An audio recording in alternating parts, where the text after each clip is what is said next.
Hello मित्रांनो, आपल्या पागल इंजिनियर चॅनलमध्ये तुमचं स्वागत आहे। तर आपण मागच्या व्हिडिओमध्ये काय केलं होतं, क्रॅमर्स रूलचे 2 उदाहरण घेतले होते। आता यामध्ये आपण काय करणार होतं, अजून 2 घेणार आहोत आणि त्याच्यानंतर नेक्स्ट प्रॅक्टिस आपण चालू करणार आहोत। तर आपण काय करू होतं, चालू करू होतं। तर क्वेश्चन 1, क्वेश्चनवर काय 4m + 6n = 54,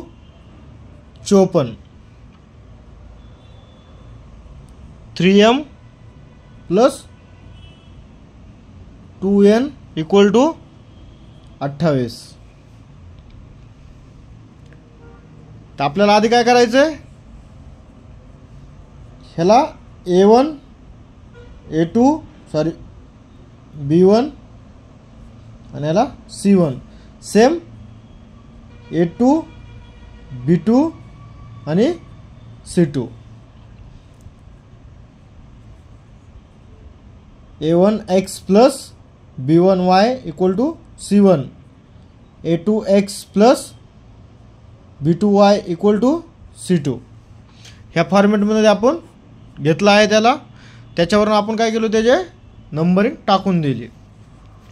तर आपण बघितलं होतं d = a1 a2 b1 b2 = a1 गुणिले b2 मायनस a2 गुणिले b1। सेम त्याच प्रकारे आपण घेणार आहोत, a1 काय आपला 4, a2 काय 3, सेम b1 काय आपला 6, b2 काय 2 = 4 गुणिले 2 मायनस 3 गुणिले 6, तर 4 2 8 मायनस 6 त्रिक 18, तर 8 मायनस 18 म्हणजे किती आले, -10। तर ही झाली तुमची d ची व्हॅल्यू। अशा प्रकारे आता आपल्याला dx काढायचा आहे।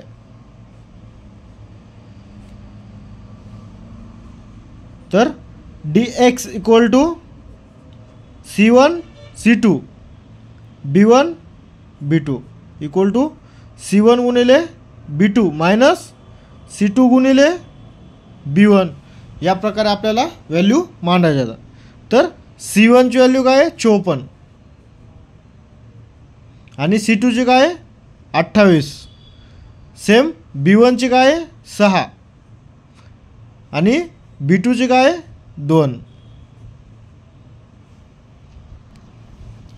तर 54 2 108 मायनस 28 168। जर तुम्हाला असं जर नाही आलं, लगेच इथं काय करायचं, कॅल्क्युलेशन करायचं। 54 गुणिले 2, 4 2 8 आणि 5 2 10, 108। सेम तेच प्रकारे डबल इकडं दुसरं काय करायचं, 28 गुणिले 6, 8 6 48, 8 हाताला 4, 6 2 12, 12 आणि 4 16, 168। तर 108 मधून जर 68 गेले तर खाली किती राहणार 60, कसे मायनसमध्ये, कारण 168 ही मोठी संख्या आहे।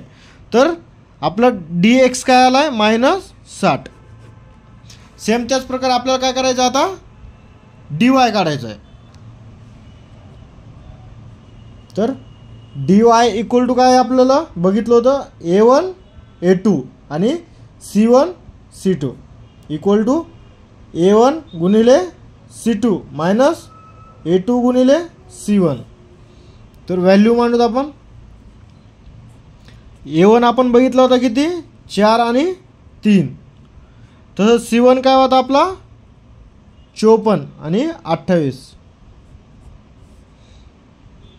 तर इकडे बघूत आपण, आता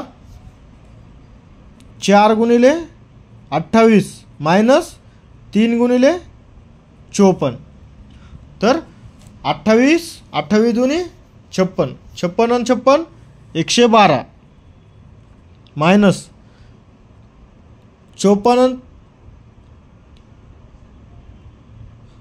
गुणिले 3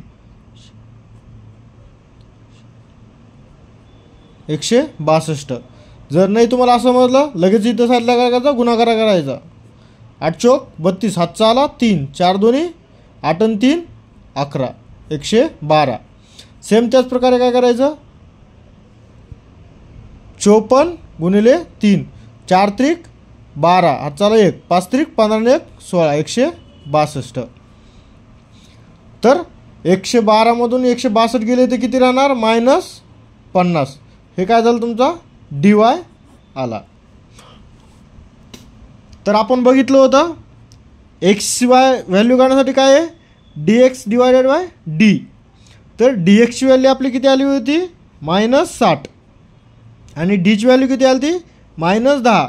10 1 10 10 सगळं 60 -10 आणि -60 ला भागिलं तर काय होणार -6. सेम त्याच प्रकारे काय करायचं y इक्वल टू काय dy divided by d. dy ची व्हॅल्यू किती आली -50 भागिले d ची व्हॅल्यू किती -10. 10 पाची 50 म्हणजे काय येणार -5. तर x, y इक्वल टू -6, -5 हे झालं तुमचं फायनल आन्सर. अशा प्रकारे आपण एक शेवटचं गणित सॉल्व करू. तर हे एक सॉल्व करू. तर ह्या गणितानंतर आपली प्रॅक्टिस सेट 1.3 हा पूर्णपणे कंप्लीट होणार आहे. तर सेम त्याच प्रकारे आपण जे आधी टाकलं होतं काय टाकलं होतं a1x plus b1y equal to c1. Same a2x plus b2y equal to c2. हा काय तुमचा a1 हा b1 हा c1. सेम a1 b2 आणि c2. तर काय करू तर आधी d काढू. तर d म्हणजे काय आपला a1 a2 आणि b1 b2 equal to a1 गुणिले b2 मायनस a2 गुणिले b1. तर व्हॅल्यू पुट करूत आपण.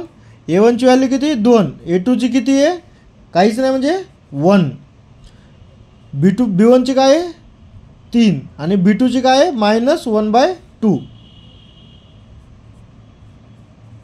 तर 2 गुणिले -1/2 -1 गुणिले 3 इक्वल टू. तर इथं काय 2 ने ह्या -1 ला गुणल्यावर काय होणार -2 डिवायडेड बाय 2 -3 1 3. तर 2 1 2 म्हणजे काय -1 -3. तर -1 आणि -3 किती होणार -4. तर हा काय झाला तुमचा d ची व्हॅल्यू आली. सेम त्याच प्रकारे आपल्याला काय करायचं आता dx घ्यायचं आहे. dx इक्वल टू काय c1 c2 b1 b2 c1 गुणिले b2 मायनस c2 गुणिले b1. तर c1 काय आपला 2, c2 काय होता आपला 1/2 आणि b1 काय होता आपला 3 आणि b2 काय होता -1/2 इक्वल टू 2 गुणिले -1/2 मायनस 1/2 गुणिले 3. तर 2 1 2 म्हणजे -2 divided by 2 minus 3 1 3 divided by 2. तर इथं काय यांचा छेद सेम आहे म्हणजे वरच्या अंकाची काय होईल वजाबाकी. तर -2 -3 डिवायडेड बाय 2. इथं काय छेद सेम असल्यामुळे काय केलं आपण कॉमन घेतला. तर -3 आणि -2 किती होणार -5 डिवायडेड बाय 2. तर हा काय झालेला आपला dx आलेला आहे -5/2. तर आता काय करायचं आपल्याला dy काढायचं आहे.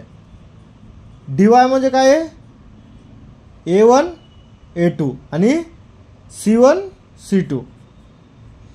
a1 गुणिले c2 मायनस a2 गुणिले c1.